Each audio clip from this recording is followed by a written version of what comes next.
Hi everyone, my name is Eunice Godin and welcome to my YouTube channel. So today we are going to learn on how can we download the XAMPP application on our desktop, and secondly is how can we create a simple database using XAMPP. So join me as we start.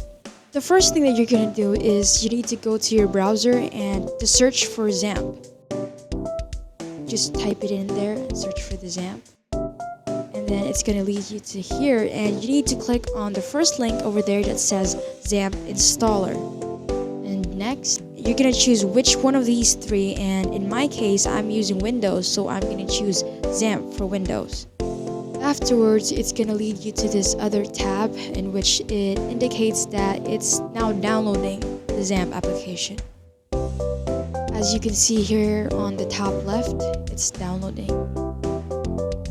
And after that, there's this sudden pop-up information.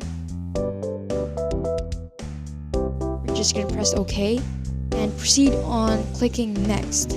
The same with this, we press next. And this installation folder, we're just going to press next. And it's going to start installing the application, which takes about 2 minutes or so, but we're just going to fast forward a bit. And after that, there's this thing that says, do you want to start the control panel now? It doesn't really matter if you check it or not. So we're just going to click finish. And we're done downloading. Okay, and now that we're done downloading the XAMPP application on our desktop, now we are going to create a very simple database using XAMPP. So let's start. So the first thing that we're going to do is we're going to head on to start and search XAMPP control panel, as you can see there, and we're going to click it. And now we are going to start two servers, which is the Apache and the MySQL.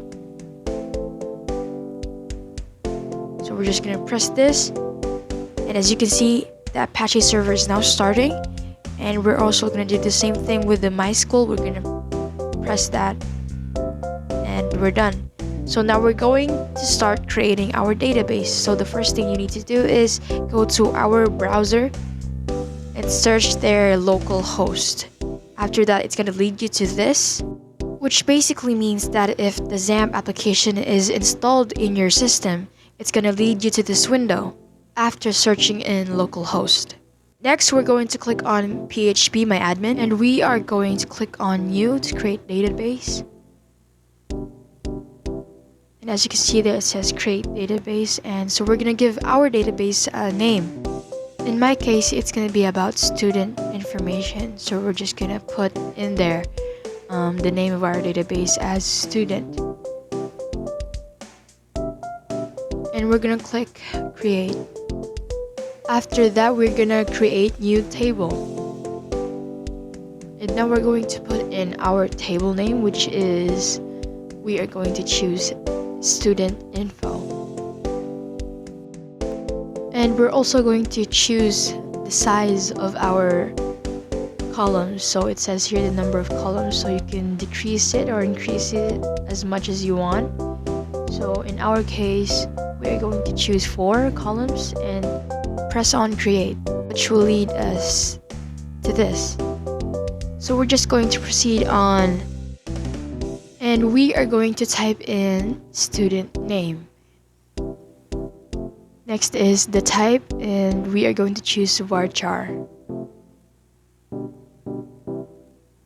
And now the length, we're going to put in 30. And as you can see here, we are finished with our first variables, and we're going to proceed doing the same thing on the next and until the end.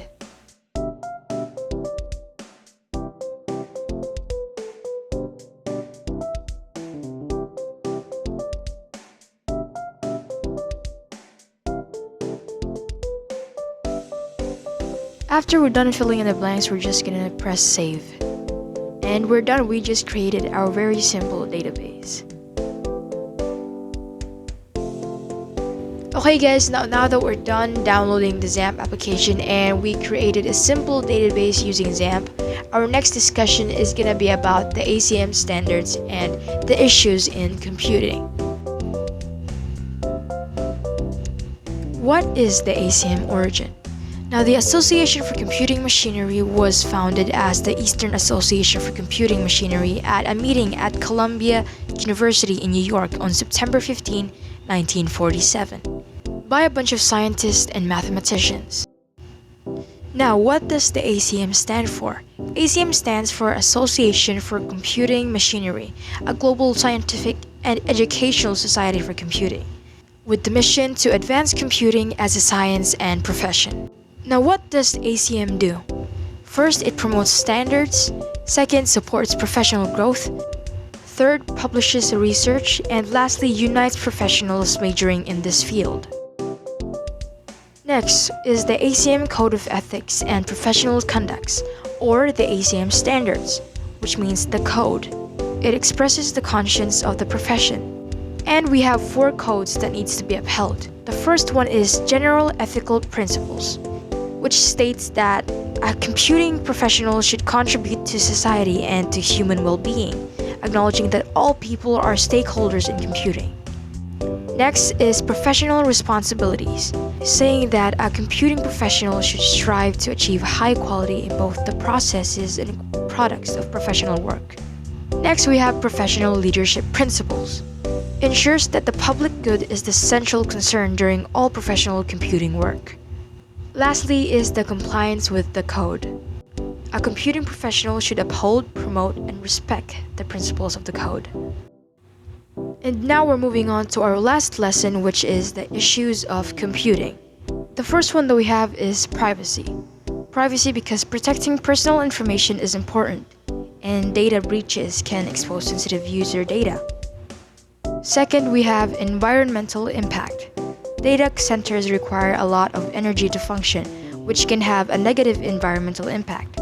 Next is intellectual property, like rights related to software, code, and digital content. Next is internet connectivity. Network connectivity issues are common, and you can run a diagnostics tool to identify the problem. Next issue in computing is security.